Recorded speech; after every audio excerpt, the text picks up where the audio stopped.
Hey everyone, and welcome back. In this video I will teach you how to make video with Pictory AI in your mobile or your let's just say iPad or tablets. So I'm using it on my tablet, so you can see you can open Pictory on any browser of your choice, and once you do, you need to simply click on this text to video. You can log in using your Gmail and password, create your account, sign into the platform, click on text to video, and here you can simply create a video. Like for example, the title is going to be cat dancing on a sofa, and you can see once you enter all these details, you get option in here. Like for example, this is going to be the title.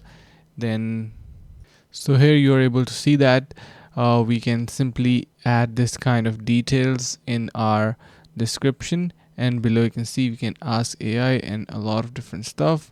So to generate, all you need to do, simply click on the button at the bottom, generate, and now you need to simply wait for a couple of seconds until it is generated.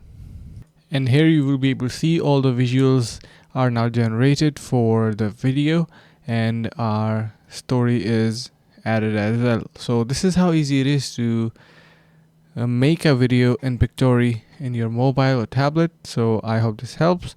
Thank you so much for watching. Make sure to subscribe and see you in the next video.